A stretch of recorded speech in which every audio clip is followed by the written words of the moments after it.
Seb, tu es là. Où es-tu? Pourquoi tu as disparu? Tout le monde s'inquiète ici et moi la première. Seb, préviens-moi, je t'en prie. On s'était disputé, mais c'est pas grave. Recommençons à zéro, je t'en prie. Seb. Connaissez-vous le test de Turing? Ce test a pour objectif d'évaluer si une machine est capable de se faire passer pour un être humain. Inventé par l'anglais Alan Turing, pionnier dans l'intelligence artificielle, ce test met en relation deux êtres humains et une machine. L'un des deux humains est le testeur et doit discuter avec les deux autres. Il doit ensuite deviner lequel est l'être humain et lequel est la machine. Dans la pop culture et jusqu'à encore récemment, la réussite à un test de Turing n'était que science-fiction. On peut parler par exemple du film Ex Machina, qui met en scène un homme qui tombe amoureux d'une machine, qui tente le tout pour le tout de quitter la prison qui lui sert de maison. Un autre exemple avec le film Her, où un homme en plein divorce tombe amoureux de son système d'exploitation et se met à avoir des conversations de plus en plus intimes avec elle. Même si ce ne sont pas des exemples de tests de Turing à proprement parler, ces films montrent l'évolution de la relation entre l'homme et la machine si ces dernières deviennent suffisamment intelligentes pour nous berner. Et par intelligente, on parle plutôt ici de faire croire à l'être humain qu'elle est consciente et donc semblable à nous. Bref, ce qui est intéressant dans ces deux films est que nos deux protagonistes savent pertinemment que leur interlocutrice est une machine, mais finissent quand même par les croire vivantes et éprouver des sentiments envers elle. La relation homme-machine est en train de changer. Mais comment cela évolue? De plus en plus de personnes sont inquiètes sur l'avenir que cela représente. Mais est-ce que c'est légitime? Eh bien, c'est ce que nous allons voir.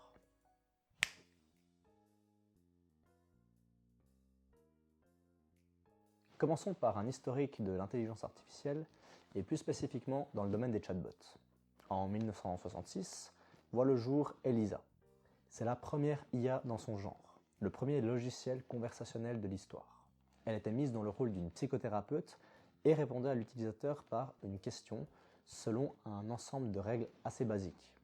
Le système ne faisait que reprendre la question de l'utilisateur pour la transformer en question. Le système n'était donc pas très évolué, mais puisque peu de personnes utilisaient l'ordinateur à l'époque, il était convaincant. Au fil des ans, les techniques ont évolué. Dans les années 90, il y a eu par exemple l'AIML, qui est un document qui stockait des paires de questions-réponses, et pour une question donnée par l'utilisateur, une réponse était retournée. Mais bon, ça ne permettait pas d'avoir des conversations très flexibles. Dans ces années, on a encore eu droit au chatbot Alice, qui a reçu de nombreux prix, mais qui n'a jamais passé le test de Turing. La fin des années 90, en revanche, est marquée par le retour de Deep Blue, une machine conçue par IBM, prévue non pas pour avoir une conversation, mais pour jouer aux échecs. Elle a d'ailleurs, à cette époque, vaincu le grand joueur d'échecs Garry Kasparov, plus grand joueur d'échecs de l'époque. Deep Blue est donc un superordinateur capable de calculer 200 millions de coups à la seconde et plusieurs milliers d'ouvertures possibles. Cette époque marque un tournant, tout simplement parce que c'est déjà une immense avancée dans le domaine, mais également parce que les gens commencent à percevoir le potentiel de l'intelligence artificielle, mais également sa menace potentielle. Dans les années 2010, les réseaux neuronaux font leur grand retour. Ils étaient déjà théorisés dans les années 50, mais à l'époque, on n'avait ni la puissance de calcul nécessaire, ni les données pour pouvoir entraîner une telle structure. Puis arriva ChatGPT. ChatGPT. ChatGPT. ChatGPT. ChatGPT. It is called ChatGPT. En 2018 sort ce papier. C'est une explication du fonctionnement de la première version de ChatGPT par les chercheurs d'OpenAI. ChatGPT est ce qu'on appelle un modèle de langage, avec l'acronyme LLM en anglais. Le fonctionnement est assez simple. Après avoir été entraîné sur des millions et des millions de gigas de texte, le travail des LLM consiste à prendre une phrase en entrée et de générer une réponse en prédisant la suite de mots de cette même phrase. Par exemple, imaginez que durant son entraînement, il a lu 3 blogs qui expliquent comment manger une pomme, et que dans ces 3 blogs, on dit qu'il suffit d'ouvrir la bouche, de croquer et de mastiquer. Eh bien, lorsque vous posez la question à ChatGPT comment manger une pomme, eh bien, la prédiction sera la plus probable qu'il suffit d'ouvrir la bouche, de croquer et de mastiquer. Simple. Si je vous parle de ça, c'est pour une raison simple. Les intelligences artificielles ne sont pas réellement intelligentes. C'est-à-dire qu'il n'y a pas de conscience derrière. Et il n'y en aura pas avant les prochaines centaines d'années à venir, même si ce n'est pas ce que certains essaient de vous faire croire. Ce que vous pensez être de la conscience dans vos interactions avec la machine n'est en réalité que de la prédiction, des mathématiques donc. Vous communiquez avec la machine et elle est très convaincante dans ses réponses, car elle vous dit exactement ce que vous voulez entendre. Un peu comme avec ces textes toxiques avec qui vous continuez de discuter et qui recommencent à vous parler de manière familière. Vous vous dites que ce ne serait pas une si mauvaise idée de se remettre avec, mais en réalité ces paroles sont vides de sens.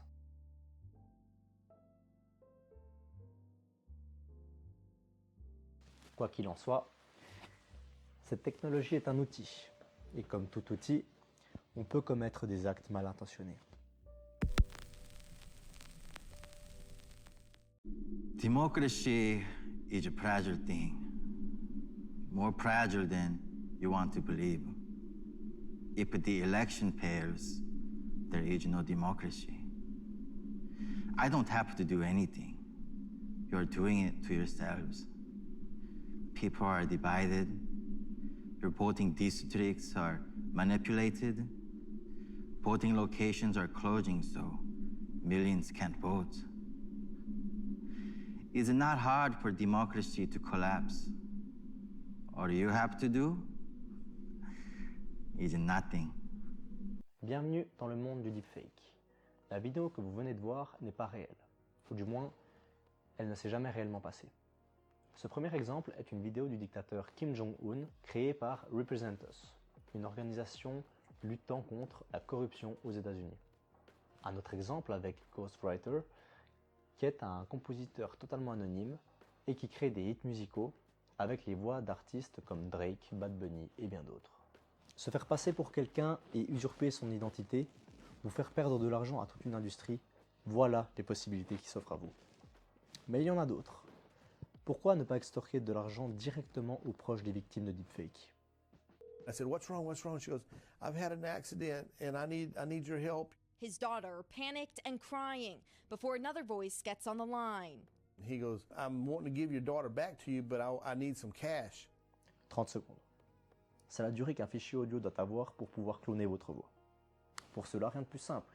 Récupérez le fichier audio dans une conversation WhatsApp, un appel téléphonique ou même une vidéo YouTube et envoyez le fichier sur un site comme speechify.com. À partir de là, le tour est joué. Un dernier exemple que je vais vous montrer est la capacité des machines à copier vos traits faciaux pour les reproduire dans le métaverse. On le voit très bien ici dans l'interview entre Lex Fridman et Mark Zuckerberg. Interview que je vous invite d'ailleurs à aller regarder. Bref, ces techniques de deepfake sont géniales car elles nous permettent de copier vos attributs physiques et de les exploiter comme bon nous semble. Maintenant, imaginez-vous un robot. Il est gris, il est fade, il est plat. Ensuite, on vous pose une question. Avec qui voulez-vous avoir une relation?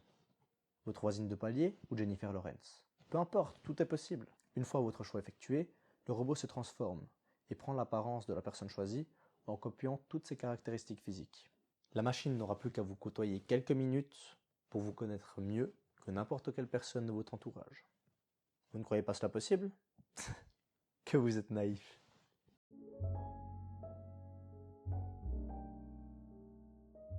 Dans une étude datant de 2012, des psychologues ont tenté de faire le lien entre vos likes Facebook et votre personnalité.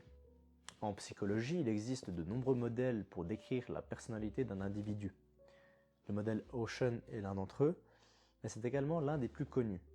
Il montre la proportion de 5 traits de votre personnalité qui sont l'extraversion, l'ouverture d'esprit, le caractère consciencieux, l'amabilité et l'émotivité. Pour cette étude, les scientifiques ont fait remplir un questionnaire aux personnes testées pour pouvoir connaître leurs traits de personnalité selon le modèle Ocean. Ensuite, ils ont récupéré leur historique de like Facebook et ont fait matcher les deux. Ça a servi à entraîner l'IA. Ils ont ensuite pris le 10% de ces personnes et ont demandé à leurs proches, collègues, amis, compagnons, de remplir le même questionnaire en se mettant cette fois à la place de la personne testée. Cela sert ensuite à comparer les résultats entre les proches et le modèle de prédiction. Les résultats, les voici. Avec 10 likes, l'IA prédit vos traits de personnalité mieux que vos collègues. Avec 70 likes, mieux que vos amis. Avec 150, mieux que votre famille. Et avec 300 likes, mieux que votre époux ou épouse. Revenons-en à notre robot. Vous lui avez choisi ses caractéristiques physiques. Après 20 minutes de conversation, le robot se sera complètement habitué à votre comportement et à vos traits de personnalité. Mais qui voudrait d'un robot pareil, me diriez-vous? Personne ne sera assez bizarre pour acheter ces trucs. Wow, wow. Wow. Ok, tu fais plus ça comme ça, hein. Ça m'a fait peur un peu.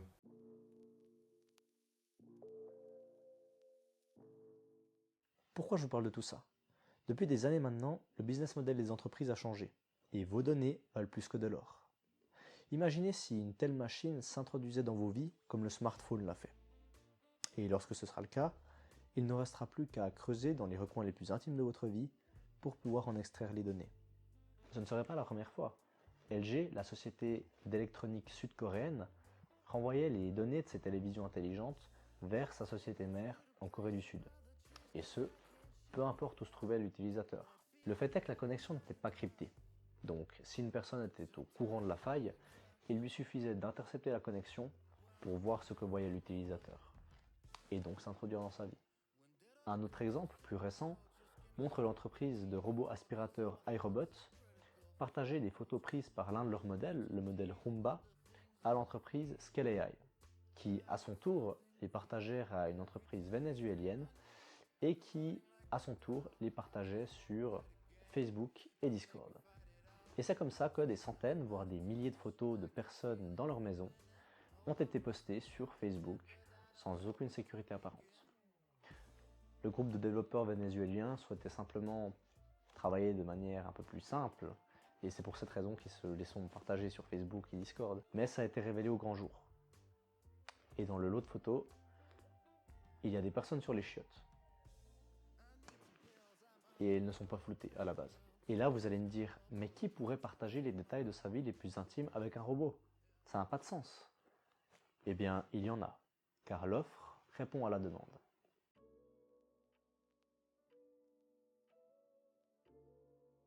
Laissez-moi vous présenter Replika. Replika est une plateforme où vous pouvez interagir avec un chatbot personnalisé. Avec un abonnement gratuit, vous pouvez avoir une interaction amicale avec votre chatbot. Et pour seulement 70 $ par mois, vous pouvez entretenir une relation intime avec lui.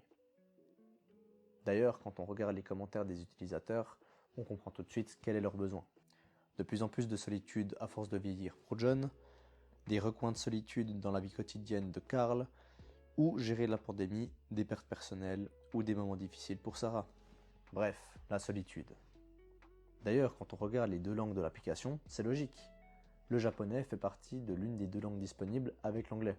Le Japon, avec ses mégapoles disproportionnées, ses habitants qui manquent de temps pour créer et entretenir des relations sociales, et la proportion de la population mondiale qui augmente de plus en plus dans les villes, il est tout à fait normal de finir par développer ce genre de comportement. D'ailleurs, il en est de même aux États-Unis. Et cette application n'est qu'une parmi d'autres qui feront bientôt partie de notre quotidien. Je pourrais encore vous parler de Character AI, cette plateforme qui a été créée par 2 anciens employés de Google Brain et qui vous permet de chatter avec vos personnalités préférées comme Gojo, GigaChad, Elon Musk ou encore Psychologist. Et c'est elle qui va nous intéresser ici. Simplement parce que c'est ce genre d'outils, utilisé par 113 millions de personnes d'ailleurs, qui permettent de s'ouvrir sur ses problèmes quotidiens sans se sentir jugé comme on pourrait l'être avec ses amis par exemple. Et c'est comme ça que Aaron, jeune Canadien de 15 ans, était l'un des 3,5 millions d'utilisateurs quotidiens de la plateforme et qui disait s'en sentir addict au chatbot. Le problème ici, ce n'est pas l'addiction en soi. Le problème, c'est le développement social. Comment se comporteront les générations futures qui seront émotionnellement dépendantes des bots? Je vais vous le dire, c'est une population docile, et c'est parfait pour nous. Voyez-vous, avoir un groupe de personnes aussi facilement manipulables par un outil créé par la conception de l'homme, ça ne veut dire qu'une chose. Il nous suffit d'avoir en notre possession un tel outil, utilisé largement par un grand groupe de personnes, pour pouvoir l'exploiter à notre guise et nous introduire dans leur tête. Depuis la pandémie, vivre en ville confinée a compliqué les relations pour beaucoup de personnes. Mais ne vous en faites pas, car la solution existe. Et il s'agit de l'IA.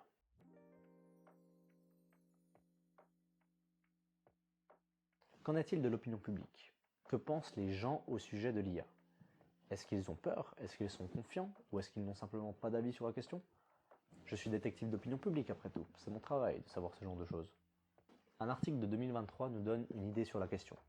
125 000 personnes de 121 pays différents ont répondu à un questionnaire. Le but était de savoir s'ils pensaient que l'IA allait plutôt aider les gens dans leur pays d'origine dans les 20 années à venir, ou au contraire, plutôt leur faire du mal. Ce que vous voyez, c'est les résultats de cette étude avec un score supérieur à 1 en jaune, qui est positif, et donc que l'IA aidera les gens, et inférieur à 1 en rose bordeaux, qui est négatif, et donc que l'IA fera plutôt du mal aux gens. Ce que nous dit clairement cette map est simple. La Chine, qui est déjà très développée avec les outils technologiques du quotidien, et qui baigne littéralement dedans, a un très bon ressenti de la population chinoise. Les autres pays développés, comme les pays européens ou nord-américains, ont un ressenti plus positif que négatif. Au vu des résultats, c'est presque mitigé, mais il reste néanmoins supérieur. Par contre, les pays en voie de développement ont les scores les plus bas, avec les pays d'Afrique, d'Asie du Sud, etc. Ça peut s'expliquer par le manque de connaissances sur le sujet, parce que les pays en voie de développement sont beaucoup plus en retard technologiquement que les pays développés. Dans une autre étude, 2000 Américains ont été interviewés pour connaître l'impact que peut avoir l'IA sur la société en général. Là, les ressentis sont à 80% soit anxieux, soit excités, soit les deux. Donc oui, ils ont peur. Et c'est normal. Quand l'avenir est incertain, on se met à imaginer toutes les possibilités. C'est d'ailleurs pour ça que dans le lot, 38% pensent que l'IA va tout bonnement détruire l'humanité, ou encore 56% qui pensent que les gens vont développer des sentiments envers elle, et 35% qui se disent ouverts à ça s'ils étaient seuls. La relation que vous entretenez avec vos machines est déjà en train d'évoluer. Imaginez une entreprise. Une entreprise qui aurait le monopole dans la vente de produits pareils. Une entreprise qui, comme Apple, Amazon ou Microsoft, serait indétrônable. Elle pourrait peu à peu modifier sa machine pour que, comme les algorithmes des réseaux sociaux aujourd'hui, celle-ci vous plonge dans une bulle à filtre. Une bulle qui ne ferait que vous persuader que vos idées sont les meilleures, sans jamais les remettre en question. Ou encore, elle pourrait vous faire passer des messages personnalisés pour vous faire acheter plus selon vos goûts. Elle pourrait aussi collecter toutes vos données pour les revendre au plus offrant.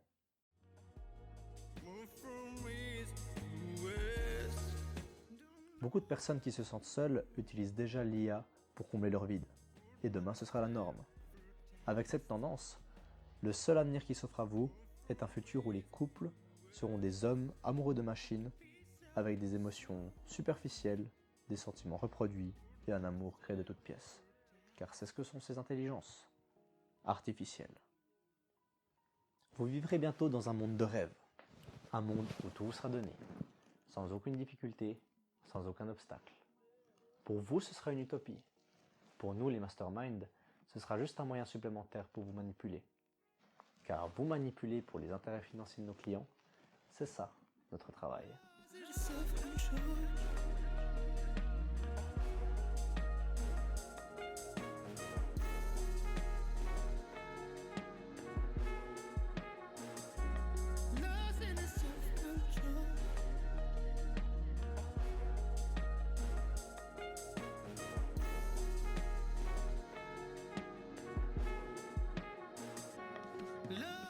Mesdames et messieurs, je suis Mastermind pour vous desservir.